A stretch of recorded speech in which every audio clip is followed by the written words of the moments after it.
Salam sejahtera, terima kasih karena bersama dengan saya di Nazilin Unity Channel. Semalam kita digemparkan dan dikejutkan dengan berita bahwa anak Hamzah Zainuddin telah didakwa menerima rasuah Rp100.000. Yang menjadi persoalan kita ialah apa reaksi kepada bapa beliau, yaitu Hamzah Zainuddin sendiri. Inilah yang kita tunggu-tunggu. Akhirnya Hamzah Zainuddin buka mulut, buka cerita apa yang berlaku terhadap anaknya, dan ini komen beliau. Anak dituduh ambil rasuah, ini reaksi Hamzah Zainuddin. Pagi tadi anak lelaki Datuk Seri Hamzah Zainuddin didakwa di Mahkamah Session di sini atas pertuduhan menerima rasuah RM Rp100.000.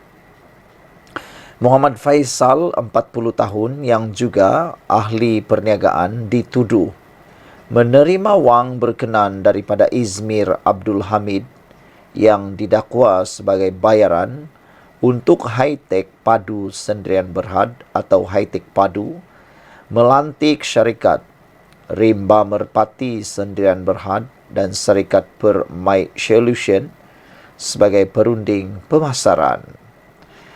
Kita digemparkan kini dengan pendedahan dan juga dakwaan berkait dengan anak-anak pemimpin pembangkang Perikatan Nasional. Yang terkini ialah anak Hamzah Zainuddin.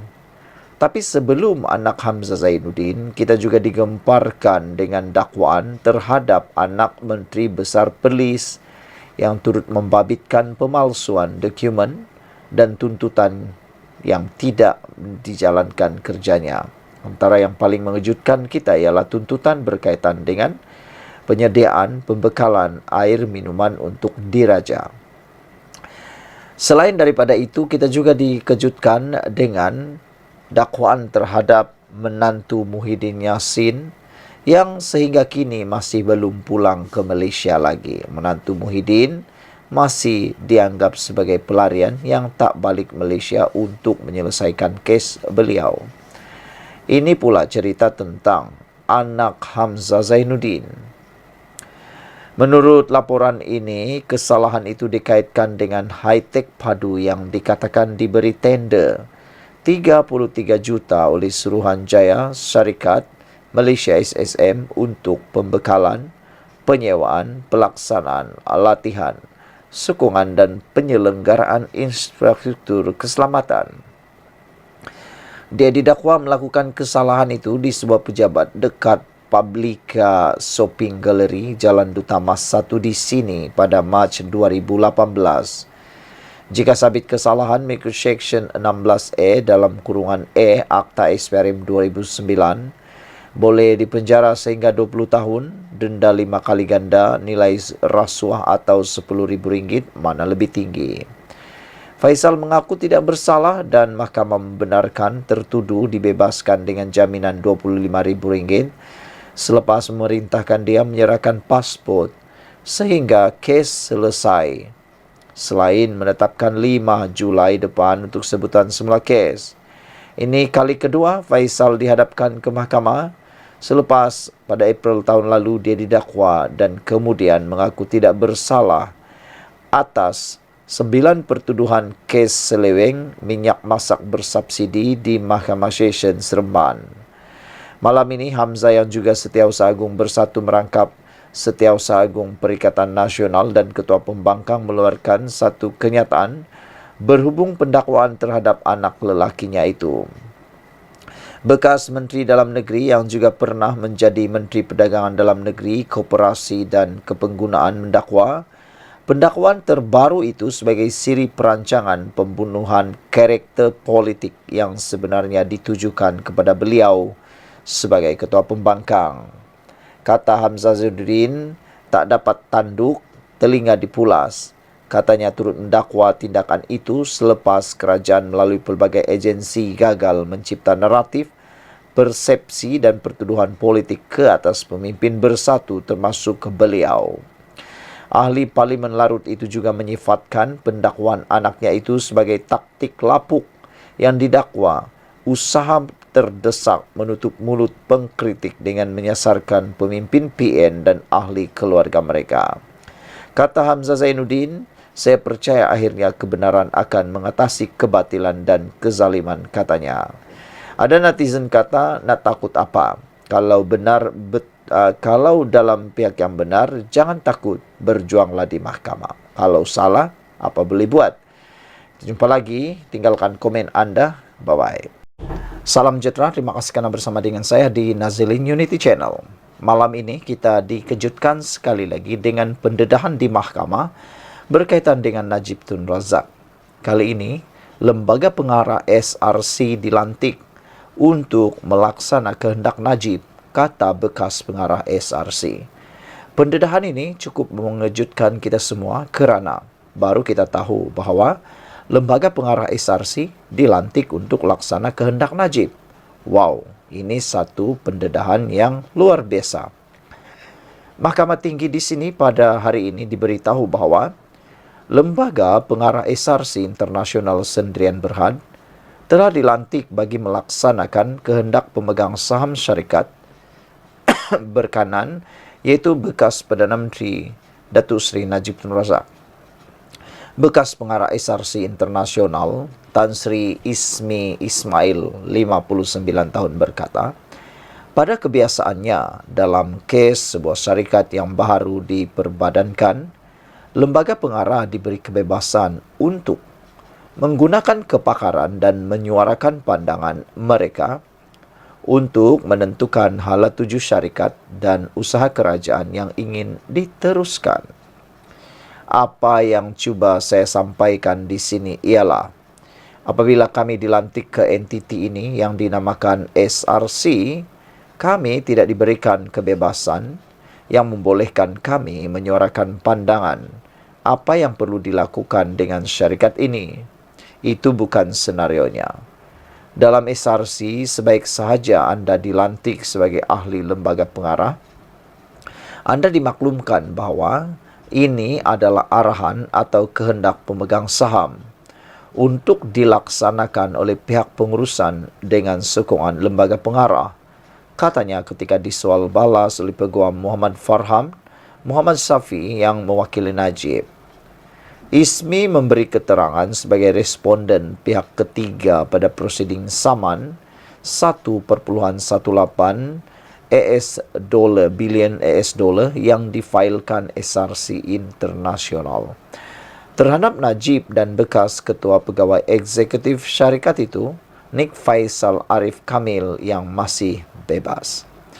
Najib yang juga Menteri Keuangan ketika itu adalah pemegang saham tunggal SRC Internasional melalui Menteri Keuangan diperbadankan.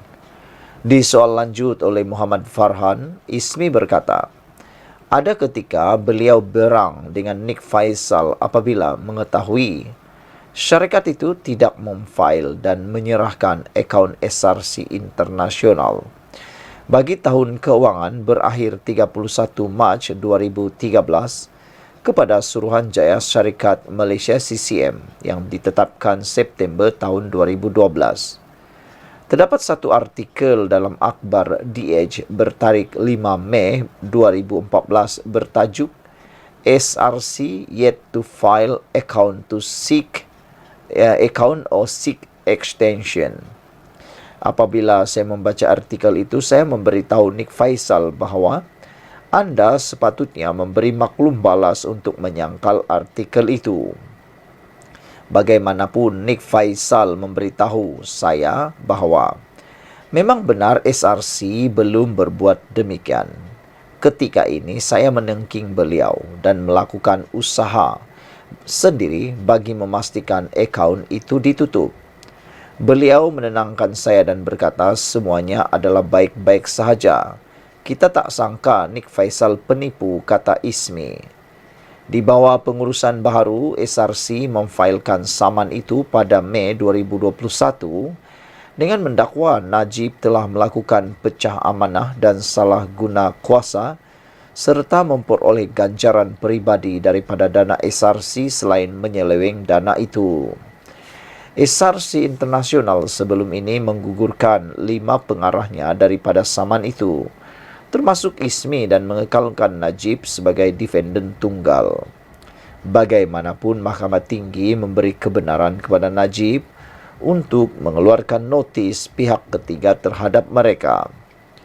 Syarikat itu memohon deklarasi mahkamah bahawa Najib bertanggung jawab atas kerugian yang dialami syarikat itu akibat pelanggaran tugas dan amanah beliau serta menuntut beliau membayar pampasan sebanyak 42 juta bagi kerugian itu. Perbicaraan di hadapan Hakim Datuk Ahmad Fairuz Zainul Abidin bersambung 10 Jun ini. Sekian untuk kali ini. Jangan lupa tinggalkan komen anda, tekan butang subscribe. Kita jumpa lagi. Bye-bye. Salam sejahtera. Terima kasih kerana bersama dengan saya di Nazilin Unity Channel. Ini soalan paling hebat untuk Perikatan Nasional Pembangkang, khususnya PAS, yang seolah-olah menjadi hero baru-baru ini. Persoalan ini ditimbulkan oleh Siti Nurzawani, ditulis oleh Siti Nurzawani di Harapan Daily. Dengan soalan, PAS pergi mana masa rumah penduduk jalan atas Paloh kena roboh? Itu soalan netizen. Berikutan perobohan rumah di Kampung Sri Makmur di Gombak, Selangor sekarang ini, baru-baru ini, yang menyaksikan pembangkang begitu gairah bersuara. Penggunaan media sosial bertanya, di manakah suara blog itu ketika penduduk jalan atas Paloh, Kota Baharu mengalami nasib yang sama? Itulah orang kata, kalau orang yang buat, dia kata salah. Kalau orang yang buat, dia kata itu dosa besar. Tapi bila di tempat dia yang berlaku, dia diam-diam saja, kata netizen. Jadi netizen tanya, pergi mana Perikatan Nasional PAS masa rumah penduduk jalan atas Paloh kena roboh? Jika dibandingkan, penduduk di jalan atas Paloh yang rumahnya diroboh waktu itu adalah rakyat Kelantan sendiri. Namun, di Kampung Sri Makmur, kawasan itu sudah dikuasai oleh kumpulan warga asing. Ini yang mungkin anda tak pernah tahu. Kawasan perkampungan di Sri Makmur, Selangor, Gombak Selangor itu sebenarnya sudah banyak dikuasai oleh kumpulan warga asing. Manakala penduduk di jalan atas Paloh yang rumahnya diroboh waktu itu sebenarnya adalah rakyat Kelantan sendiri. Jadi di mana suara Perikatan Nasional PAS waktu itu? Maka dengan itu, Kerajaan Selangor di bawah Datuk Seri Amiruddin Syari telah pun memberi pampasan dan penempatan semula kepada penduduk asal sahaja. Exco Kelantan Hilmi Abdullah ketika sidang Dewan Undangan Negeri itu pada Mac tahun ini pernah berkata, mengikut undang-undang, semua penduduk setinggan yang duduk di tanah milik kerajaan tidak layak menerima sebarang pampasan. Justru, warganet mempersoal mengapa pembangkang terutama PAS beria-ia mahu dilihat juara dalam soal Kampung Sri Makmur. Sedangkan kumpulan itu juga yang mengabaikan penduduk kampung atas Jalan Paloh. Saudara-saudara sekalian, yang dekat Kelantan tu sah-sah orang Kelantan, tapi kena hambat juga. Yang dekat Selangor ini sah-sah majoriti, bukan orang asal Selangor. Logik juga kena hambat, komen pengguna X di IK Topek. Serangan balas netizen terhadap PAS berikutan Ketua Pemuda PAS Selangor Muhammad Sukri Omar terus membangkitkan soal Al-Quran yang didakwanya tertimbus di bawah runtuhan rumah di Kampung Sri Makmur. Menurut mereka, PAS cuba mengalihkan isu sebenar menggunakan isu Al-Quran untuk menyerang kerajaan. Untuk rekod, perubahan rumah di Kampung Seri Makmur dilakukan selepas banyak peluang telah diberikan kepada penduduk kampung berkenaan sejak 3 tahun lepas. Notis berpindah dari perkampungan itu juga sebenarnya telah dikeluarkan lebih awal sejak 2006. Namun terdapat penduduk yang enggan mematuhi arahan berkenan. Sekian dulu untuk kali ini. Jangan lupa tinggalkan komen Anda untuk isu kali ini. Kita jumpa lagi dan tekan butang subscribe untuk bantu saya meningkatkan channel ini. Kita jumpa lagi.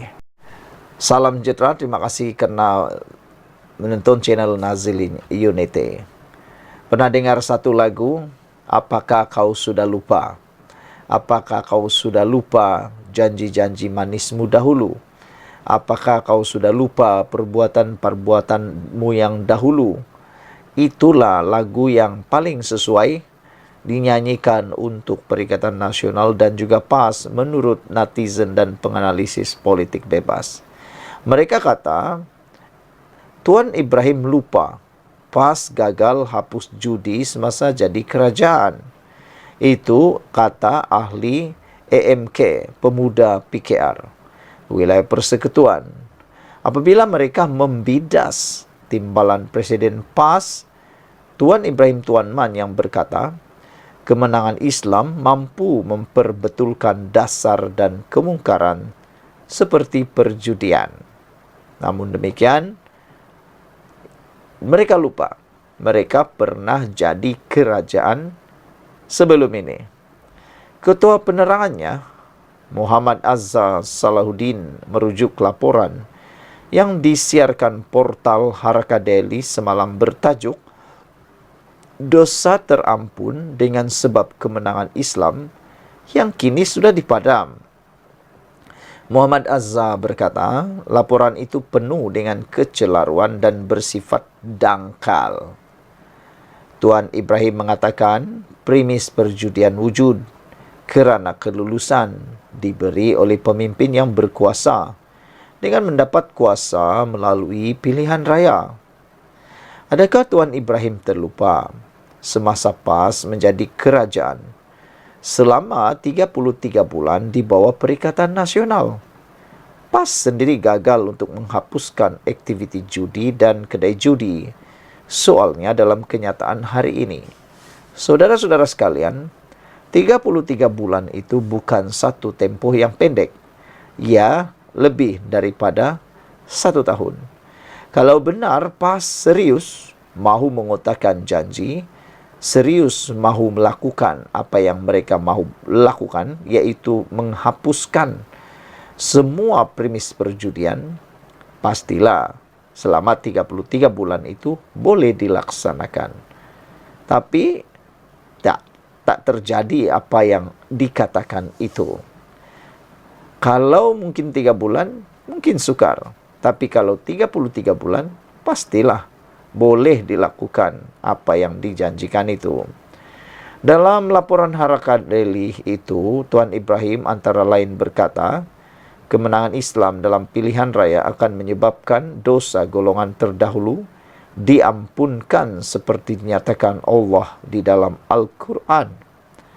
Memetik sirah kemenangan Rasulullah, dia berkata, keampunan ilahi disebabkan berlaku perubahan kepada pentadbiran yang menghapuskan maksiat yang telah dibenarkan oleh pentadbiran terdahulu. Malah katanya, pentadbiran itu mendapat kuasa hasil sokongan rakyat terdahulu yang menyebabkan semuanya bersekongkol dengan maksiat itu. Bagaimanapun, Muhammad Azhar berkata keadaan lebih teruk semasa PAS menjadi sebahagian daripada kerajaan. Apabila cabutan khas judi dinaikkan daripada 8 kepada 22 kali setahun. Lebih hina dan jijik lagi kegagalan PAS untuk menghapuskan judi serta menaikkan cabutan khas judi semasa menjadi kerajaan bukanlah hasil daripada menang pilihan raya, tetapi hasil daripada tebuk atap yang terbentuk daripada satu pakatan dan komplot jahat yang menjatuhkan kerajaan yang dipilih oleh rakyat. Katanya lagi, berhubung kenyataan Tuan Ibrahim berkenan kerajaan PAS di Kelantan berjaya menghentikan dasar yang bercanggah dengan Islam, Muhammad Azza membangkitkan kadar kemiskinan di negeri itu yang menurutnya membimbangkan. Dia membangkitkan data yang dikeluarkan Unit Penyelarasan Pelaksanaan ICU Kelantan yang mencatat golongan ketua isi rumah KIR miskin dan miskin tegar yang meningkat daripada 68,000 kepada 78,000 setakat 31 Januari lalu. Setelah bertahun pas mentadbir Kelantan, kemudahan infrastruktur dan penyediaan air bersih kepada rakyat sendiri, Kelantan sendiri pas gagal untuk laksanakan, sehingga rakyat Kelantan mula rasa terbeban. Kata beliau, nasihat saya kepada para pemimpin PAS supaya berhentilah daripada menggunakan nama Islam sebagai modal politik murahan untuk menipu rakyat. Buktikan kehebatan Islam itu daripada perbuatan dan bukan hanya daripada penipuan halusinasi, kata beliau lagi. Saudara-saudara sekalian, itu adalah komen daripada pemuda PKR AMK wilayah Persekutuan, yaitu Muhammad Azza, apabila membidas kenyataan Tuan Ibrahim tentang kemenangan Islam mampu memperbetulkan dasar dan kemungkaran seperti perjudian. Namun demikian, laporan itu telah pun dipadam oleh Haraka Delhi, tetapi sempat diberikan komen oleh semua penganalisis politik. Persoalan besar, Tuan Ibrahim lupa PAS gagal hapus judi semasa jadi kerajaan. Sekian dulu Malaysia kita punya, kita jaga sama-sama, cintai Malaysiaku. Kita jumpa lagi. Bye-bye.